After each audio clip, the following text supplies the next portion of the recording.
I want to tell y'all a story about a toilet booger. I don't have a real reason to other than I just want to tell it.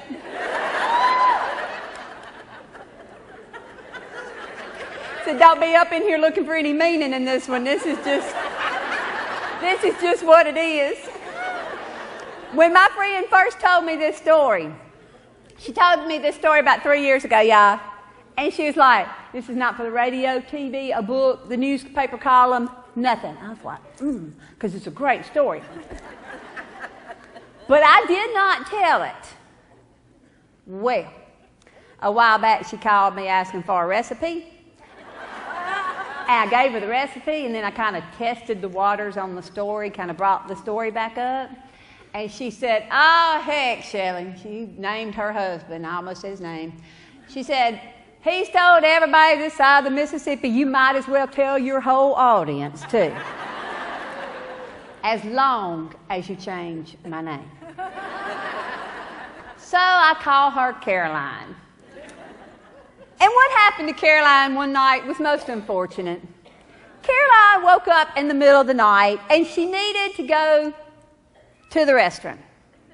But Caroline had not been sleeping well for days up until then, and she didn't want to wake completely up because she was afraid if she woke completely up, she wouldn't be able to go back to sleep. You know that feeling, right?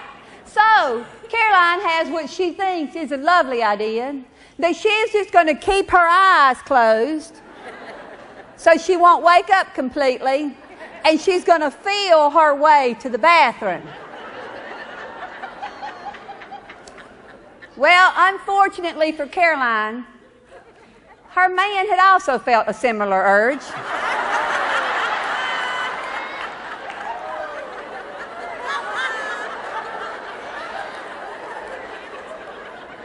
And he was seated exactly where Caroline was headed.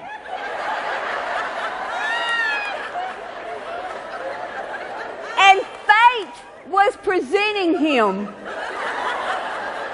with the most marvelous opportunity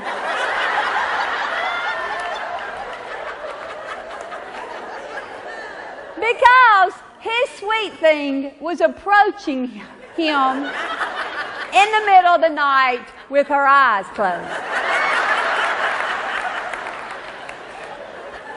I want y'all to know that he waited until Caroline reached her destination.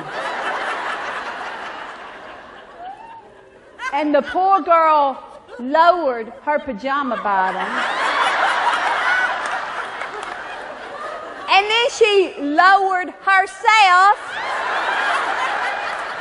About the time her man wrapped his arms around her stomach and went, whoo!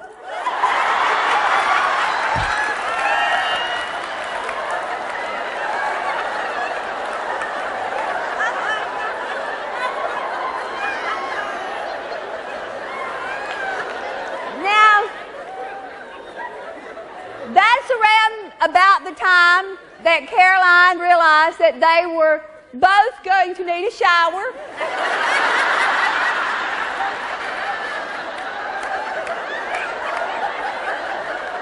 Or as Caroline told me, she said, Shellie, I remember it was like seconds that I'd stood up and I was screaming at the top of my lungs.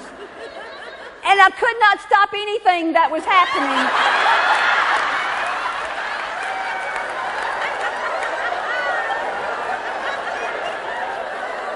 She said, long seconds after I realized I was not being attacked by a toilet booger.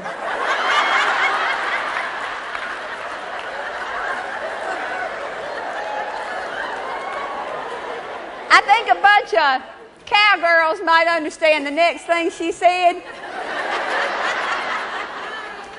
Because Caroline told me, she said, I knew, long after I knew I was safe, I could not quit screaming.